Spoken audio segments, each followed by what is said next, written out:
Les étudiants béninois, à travers leurs diverses associations, ont lancé vendredi l'opération Campus Mort, un mot d'ordre de grève illimité dans toutes les universités du Bénin, alors que les étudiants de la faculté des sciences et techniques sont appelés à composer pour la session du deuxième semestre, conformément au calendrier établi par le conseil pédagogique. Dans le but d'empêcher les dites compositions, les grévistes ont pris d'assaut, tôt ce lundi, les salles de composition déversant des bouts de vidange dans les amphithéâtres de l'université d'Abomey-Calavi. Mais les responsables de l'université ne se sont pas laissés faire. Ce matin donc, à notre grande surprise, nous avons constaté que les salles que nous avons programmées pour les évaluations de la matinée sont vandalisées par les étudiants la nuit.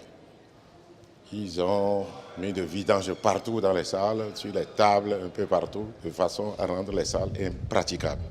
Nous avons eu quand même de la chance parce qu'il y a certaines salles, certains amphis qui n'étaient pas programmés pour des évaluations.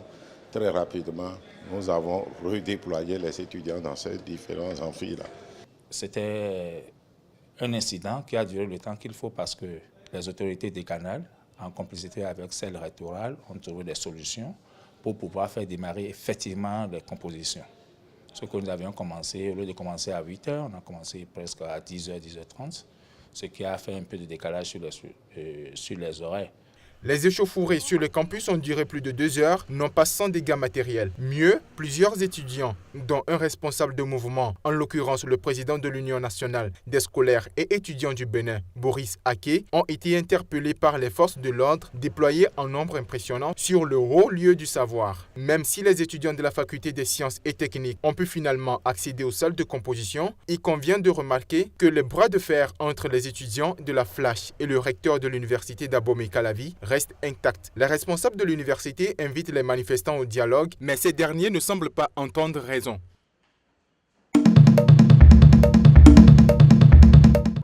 Le 27 août prochain, les Gabonais iront aux urnes pour élire leur président. À 11 jours de ce scrutin à un tour, l'opposition s'active pour tenter de dégager une candidature unique pour battre le président sortant, Ali Bongo Ondimba. L'ex-président de l'Assemblée, Ginzuban Dama, lançait sa campagne officielle lundi à Libreville. Il propose ses services pour le leadership de l'opposition. Si tous les autres amis le voulaient, le souhaitaient, si notre volonté était de véritablement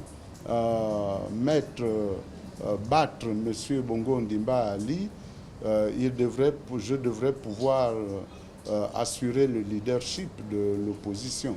Des collectifs citoyens invitent de leur côté les électeurs à une réunion publique mardi près de Libreville pour la désignation du candidat unique de l'opposition. Le président sortant Ali Bongo Ondimba, âgé de 57 ans, a lancé samedi sa campagne officielle en disposant d'importants moyens. Il apparaît comme le grand favori du scrutin face à ses 13 rivaux. Nzumban Dama, Jean Ping et Oyemba, tous septuagénaires, sont anciens barons du pouvoir du président Omar Bongo, décédé en 2009.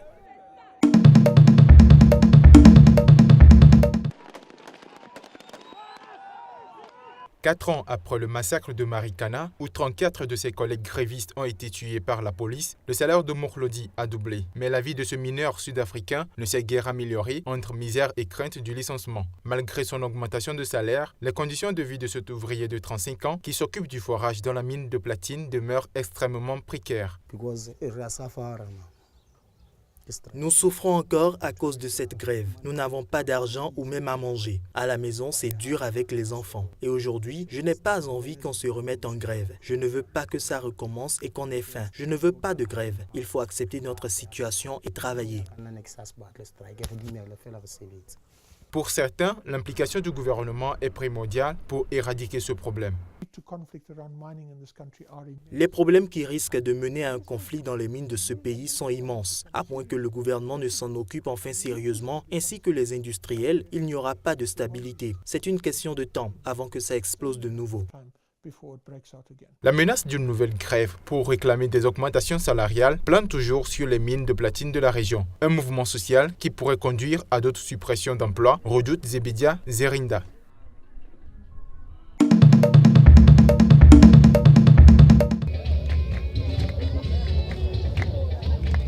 La plus belle femme de Morodi est Ingarire Ange Bernice. Âgée de 21 ans, cette étudiante en médecine de l'Université de Burundi est élue Miss Burundi à Bujumbura, au Safari Gate Hotel le dimanche 14 août 2016. Son projet, en tant que Miss élue, et ses études sont motivées par une ambition commune, aider les enfants qui souffrent de malformations et handicap physique en leur assurant un suivi médical dès leur naissance. La médecine, j'ai choisi de faire un projet concernant même la médecine, donc c'est en rapport avec la santé publique.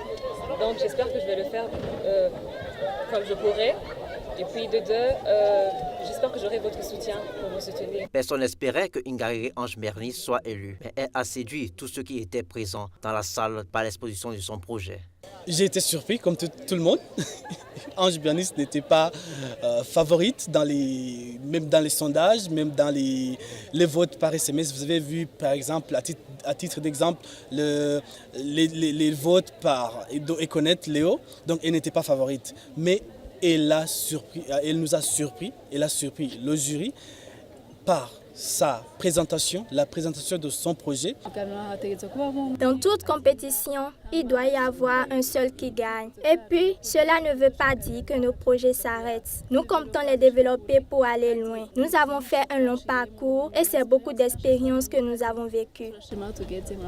Pleine de compassion, Ange Bernice est inspirée par Mère Teresa de Calcutta. Pendant ses moments libres, elle chante dans une chorale. J'aime la musique en général. Résume-t-elle, le rose est sa couleur préférée.